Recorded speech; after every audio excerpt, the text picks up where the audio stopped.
SpaceX Starlink's contract in Canada officially canceled. Why?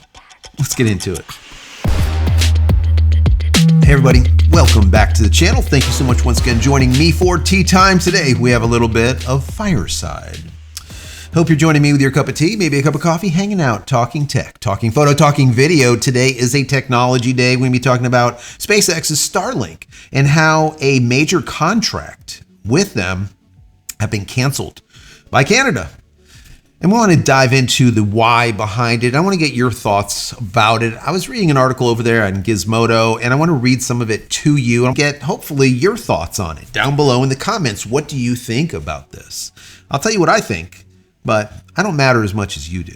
So before we jump into this article, I just want to say that if you enjoyed the content, throw it a thumbs up. That'll be very helpful. Don't forget to subscribe, share, like, do all of those things. And if you want more SpaceX Starlink specific content, I'll put a link here. Don't click on it yet. I'll put a link right here to my playlist. Over 430 videos just for you. 430 now. Man, that's amazing to say.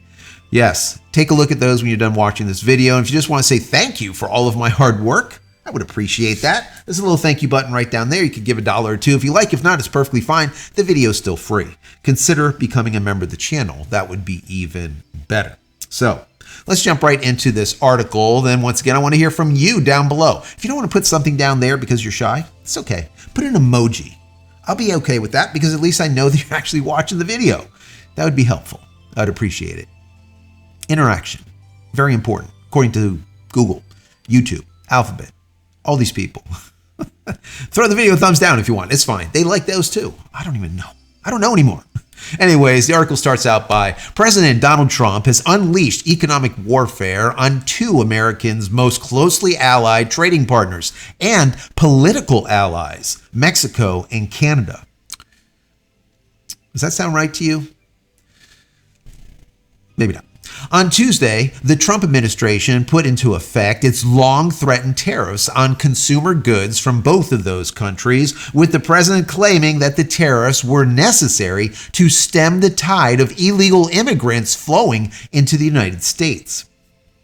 You believe that? 100% false, right? That was not the original idea here. The original idea was putting the tariffs on Mexico and Canada not to slow down or stem immigrants, because obviously the illegals that are coming through have been reduced by like 93 to 98%. So obviously that's not the case. The case is fentanyl, right? That's number one. And reciprocal tariffs. Reciprocal tariffs. What you do to me, I'm going to do to you. Eye for an eye, right? You want to charge us 25? I'll charge you 25. If you want to charge us 40%, we're going to charge you 40%. Reciprocal. But once again, not exactly right, but that's okay. We'll go on. In response, those countries have instituted many of their own regulatory tariffs and economic punishments on American products, including some targeted at Trump's political partner, douchebag Elon Musk. All right, so as soon as they say douchebag Elon Musk, everyone has to pull a flag, add a whole bunch of heapings of salt to the article, right? Because this is what ends up happening, and that's one of the reasons why I'm reading this article to you. The reason I bring up this article is because it's very much so the same as many of the other articles that I've been reading. Everything leans very negative to Elon Musk. Ever since the Doge thing, all this has to do with Elon Musk having anything to do with the president. If he has anything to do with the president, he's a bad guy. All right? That's just simply how it is. Where he used to be a great guy. That's how it works. And this is a perfect example of it. And like I said, many of the articles I read are similar, if not identical. It continues. On Tuesday, Robert Ford, the Premier of Ontario's, Canada's most populous province, announced the termination of a $100 million not dollar, but Canadian dollar, or $68 million US, contract with Musk's satellite company, Starlink. Quote, "It's done. It's gone," Ford said at a press conference referring to Starlink's deal. Interesting. Quote, "We won't award contracts to people who enable and encourage economic attacks on our province and our country." Like I just said, it's not an attack on Canada, right? Number one, like I said before, it has to do with fentanyl. Number two, like I said before, it has to do with reciprocal trade. And if the trade is not reciprocal, well, it's going to be balanced. Now, bear in mind, not all countries have an unbalance. Some countries are very balanced. Some countries are actually paying more than we are paying in. And that means that our tariffs will go down for them. So if they're paying 25% and we're paying 10% to them, the tariffs for them will go down. So it's bidirectional. It's not just everything is going up. They're going to be balanced. Reciprocal, again, is the key word. Additionally, Ford said that American companies would be forbidden from bidding on the $30 billion worth of procurement contracts that are annually paid out by the province's government. Quote, U.S.-based businesses will now lose out on tens of billions of dollars in revenue. They only have President Trump to blame. At the same time, a former high-ranking official has proposed instituting a blanket tariff on Musk's car company, Tesla. Quote, we are going to go after American stakeholders who matter to the White House. I have proposed a 100% tariff on all Teslas. Chrystia Freeland, the former Deputy Prime Minister of Canada, recently announced. Freeland recently stepped down from her post to run for a slot of Canadian Prime Minister. So she's running for the Prime Minister spot. Quote, I am calling on all countries that are affected by this tariff to join us, and our retaliation will target specific Trump constituencies, Freeland added. It's the latest sign that a decent chunk of Canadians hate Musk. Some 230,000 Canadians also recently signed a petition aimed at revoking Musk's Canadian citizenship. Musk has Canadian citizenship because his mother, Mae Musk, was born in Canada. The petition accused the billionaire of, quote, attempting to erase Canadian sovereignty. Really?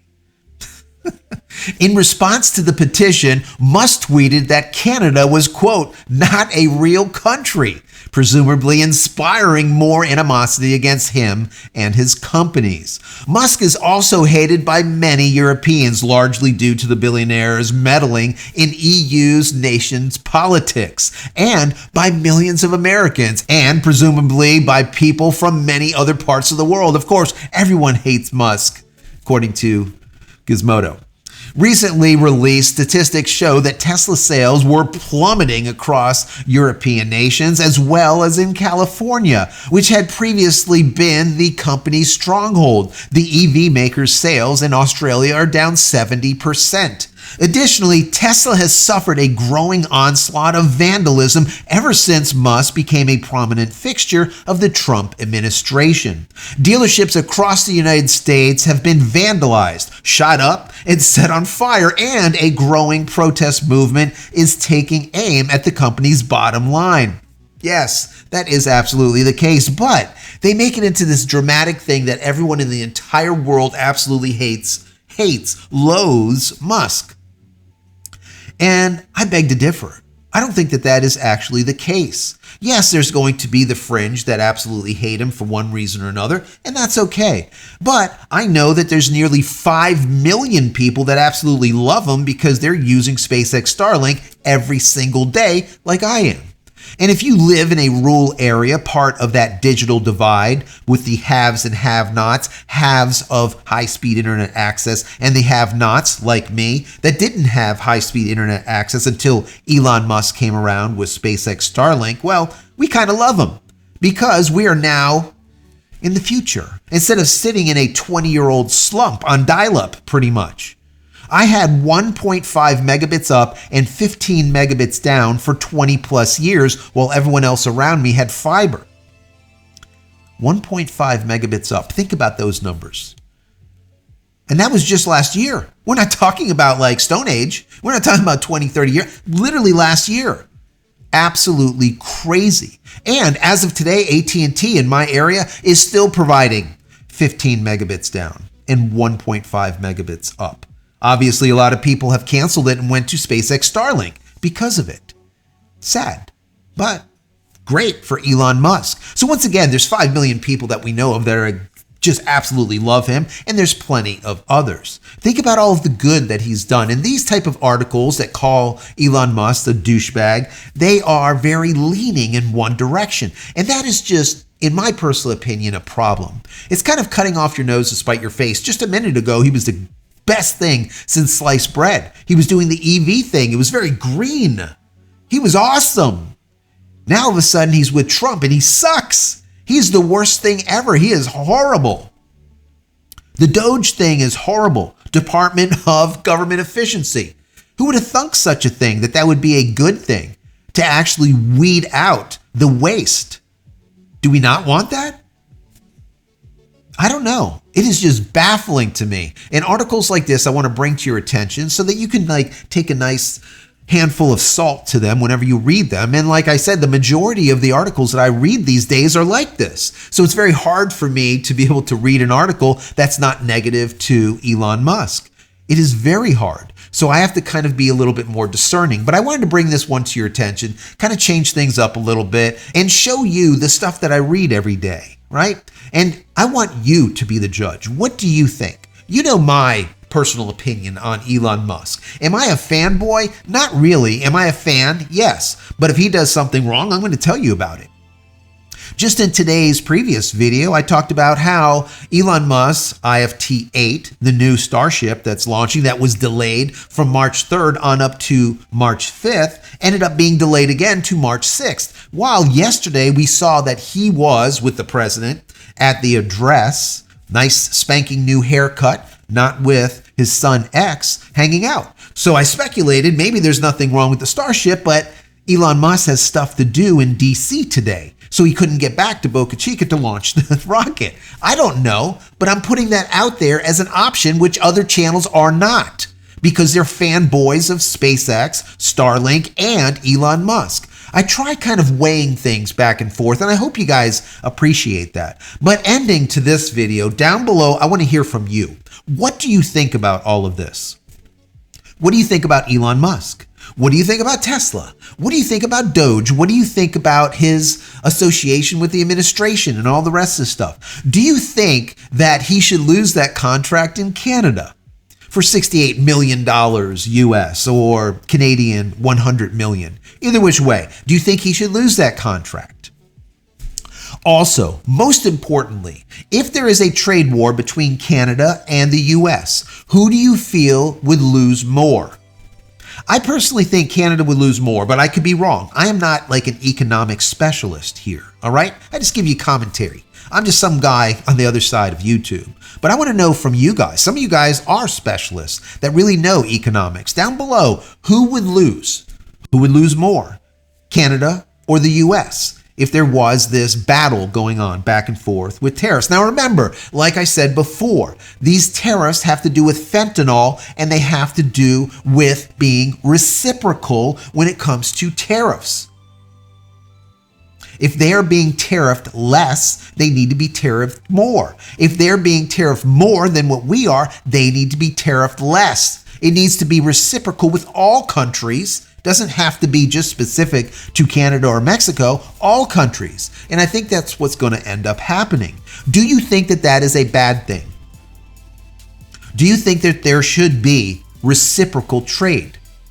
Do you think there should be reciprocal tariffs?